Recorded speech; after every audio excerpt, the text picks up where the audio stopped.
Hello दोस्तों, आज हम गीक्स फॉर गीक्स का problem of the day maximum सब एरे का सॉल्यूशन डिस्कस करेंगे। तो चलते हैं प्रॉब्लम स्टेटमेंट देखते हैं। इस प्रॉब्लम के स्टेटमेंट को यदि आप समझना चाहते हैं तो इस प्रॉब्लम में हमारे पास एक n लेंथ का एरे गिवन होगा और इस गिवन एरे को हमें डिफरेंट डिफरेंट सब एरे में ब्रेक करना है और सब एरे वैसे एरे के पार्ट को बोलते हैं जो कि कंटिन्यूअस फॉर्म में कंसिडर किया गया हो।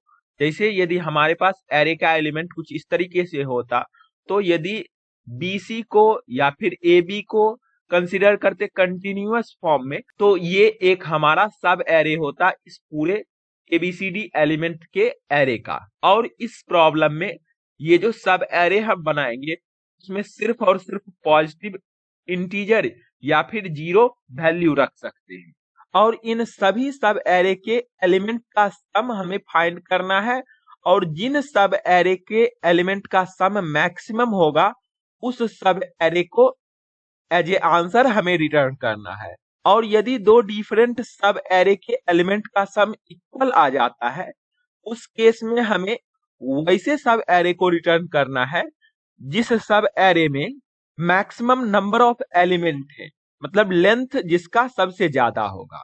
और यदि लेंथ भी इक्वल आ जाता है तो उस केस में हमें वैसे सब एरे को रिटर्न करना होगा जिसका स्टार्टिंग इंडेक्स पहले आता हो या फिर मिनिमम हो। जैसे इस बातों को एग्जाम्पल फर्स्ट से देखें तो यहाँ पर देख सकते हैं हमारे पास एरे का एलिमेंट कुछ इस तरीके से है।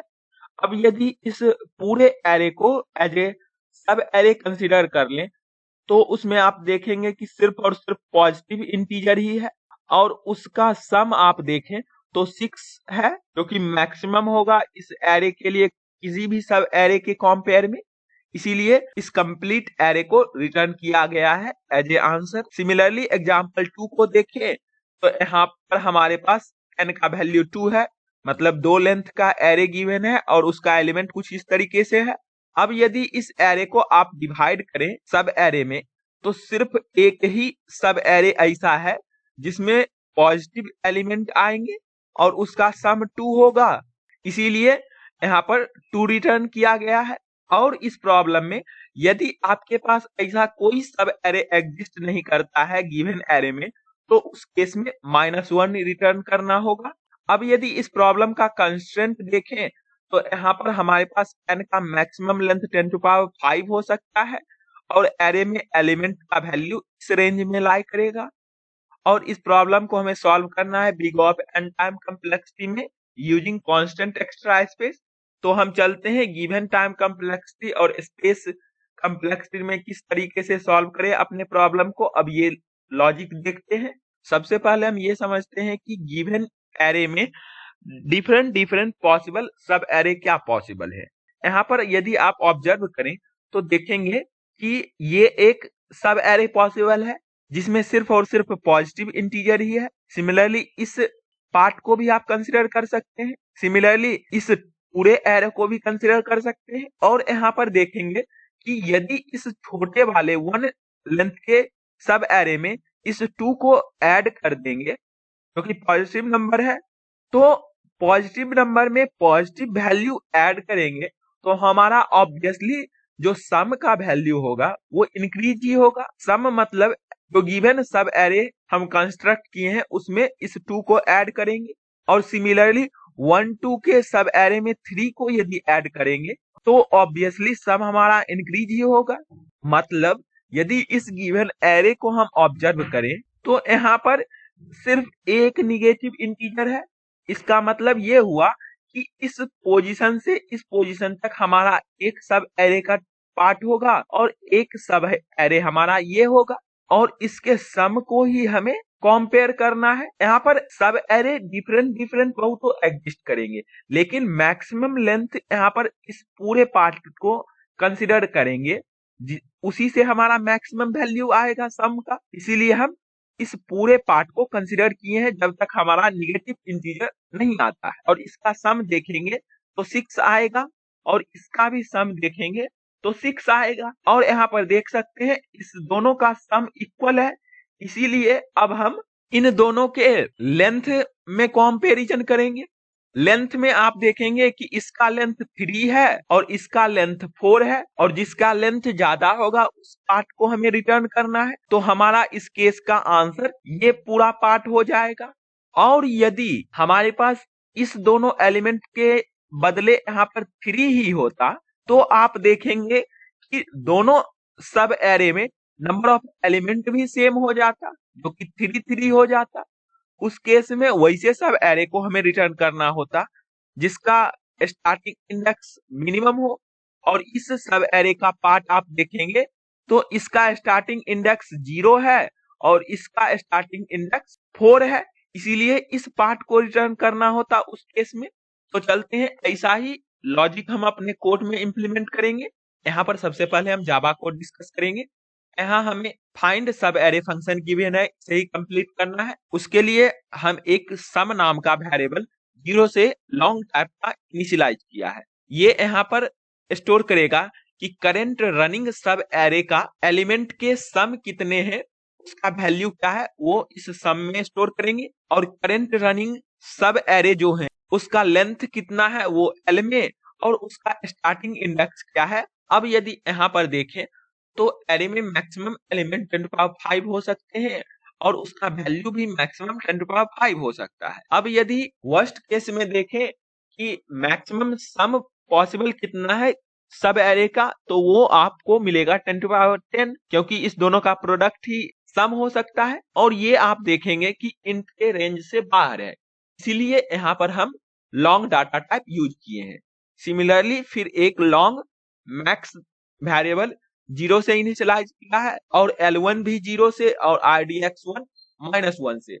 ये हमें ये स्टोर करेगा कि अब तक हमारे पास मैक्सिमम सब एरे के एलिमेंट का सम कितना है वो मैक्स में, और उसका लेंथ कितना है वो L1 में, और उसका स्टार्टिंग इंडेक्स क्या है वो IDX1 में।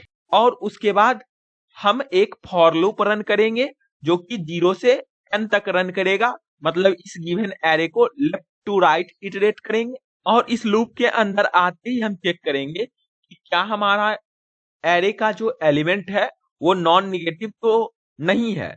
यदि नॉन निगेटिव होगा, मतलब सिर्फ या पॉजिटिव या फिर 0 यदि होगा, उस केस में हम अपने इस सम में ऐड कर लेंगे उस एरे के उस ith इंडेक्स के वैल्यू को, और फिर हम अपने लेंथ जो L है उसमें इंक्रीमेंट करेंगे बाय 1, और IDX को चेक करेंगे कि क्या IDX हमारा -1 तो नहीं है।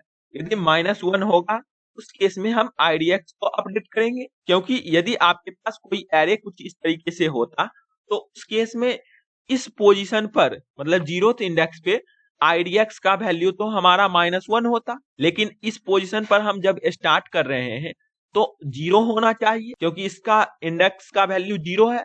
और जब इस पोजीशन पर आएगा उस पोजीशन पर भी IDX का वैल्यू 0 ही होना चाहिए, क्योंकि इस एलिमेंट को हम इस सब एरे के पार्ट में कंसीडर करेंगे। और उसके लिए यहाँ पर चेक करना होगा कि क्या हमारा IDX पहले से डिफाइंड तो नहीं है, मतलब -1 नहीं होना चाहिए। यदि -1 नहीं है तब तो कुछ नहीं करेंगे, सिंपली आगे कंटिन्यू करेंगे। और यदि -1 है उस केस में हम अपडेट करेंगे IDX को I से। और यदि आपके पास नॉन निगेटिव इंटीजर उस गिवन इंडेक्स का वैल्यू नहीं है तो हम सिंपली इस सम को 0 से इनिशियलाइज कर लेंगे, L को भी 0 से, और IDX को फिर -1 से इनिशियलाइज करेंगे। इसे इस केस में इस पोजीशन पर जब आएगा हमारा I का वैल्यू, और उसके बाद अब हमें चेक करना होगा कि क्या हमारे पास जो मैक्स वेरिएबल है उसका वैल्यू सम से स्मॉलर तो नहीं है।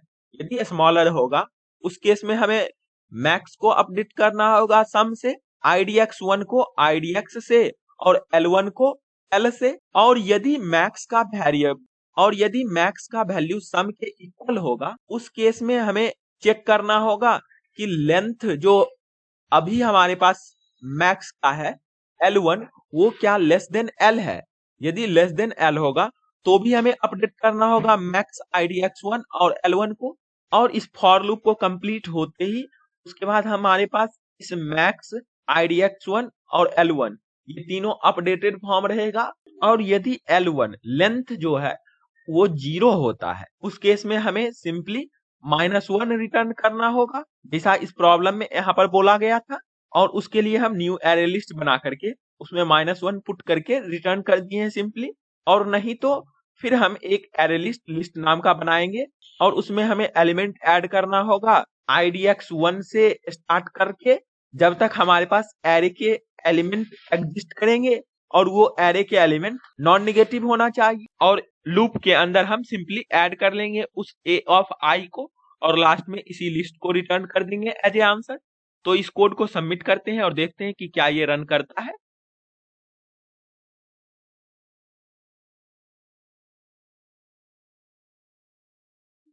तो यहाँ पर देख सकते हैं हमारा कोड रन किया और टोटल टेस्ट केस पास किया। अब हम चलते हैं C++ कोड देखते हैं। C++ कोड भी आप देखेंगे कि हमने सिमिलर वेज में लिखा है। यहाँ पर भी हमें फाइंड सब एरे फंक्शन गिवन है, इसे ही कंप्लीट करना है। उसके लिए भी हमने सिमिलर वेज में 3 वेरिएबल इनिशियलाइज इधर किया है और उसके बाद 3 different variable max L1 IDX1 initialise किया है और फिर फॉर लूप रन किए हैं जो कि सिमिलर वेज में परफॉर्म करेगा। और उसके बाद सिर्फ यहाँ पर डिफरेंस है कि इस इफ कंडीशन में हमने जावा में डिफरेंट वेज में चेक किया था और यहाँ पर हम सिंपली मैक्स को देख रहे हैं कि क्या हमारा लेस देन सम है या फिर मैक्स यदि सम के इक्वल है, उस केस में हमें देखना होगा कि क्या L1 लेस देन L है, तब हमें अपडेट करना होता है। वही यहाँ पर सिर्फ डिफरेंस है, लेकिन ये वर्क परफॉर्म सेम करेगा। और उसके बाद फिर हम यहाँ पर एरे लिस्ट के जगह पर वेक्टर क्रिएट किया है लिस्ट का और बाकी हमने सिमिलर वेज में कोड लिखा है। तो इस कोड को भी सबमिट करते हैं इस लैंग्वेज में और देखते हैं कि क्या ये रन करता है।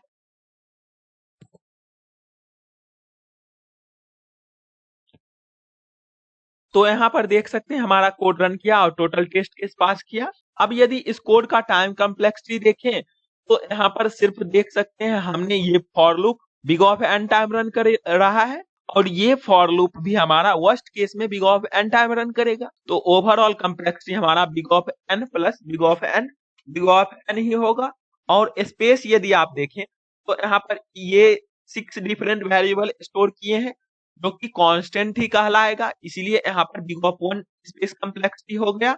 तो आई होप आपको ये दोनों डिफरेंट लैंग्वेज के कोड और लॉजिक समझ आए होंगे। तो फिर मिलते हैं किसी अगले वीडियो के साथ, तब तक के लिए कोडिंग करते रहिए, बेस्ट ऑफ लक। और हम इस दोनों डिफरेंट लैंग्वेज के कोड का लिंक डिस्क्रिप्शन बॉक्स में प्रोवाइड कर देंगे, तो आप वहां से चेक कर सकते हैं। और आप अपना कमेंट सेक्शन में फीडबैक जरूर दें कि इस वीडियो में क्या लैक है, तो हम उसी अकॉर्डिंग अपने वीडियो को इम्प्रूव करेंगे आपके लिए। Thank you for watching this video.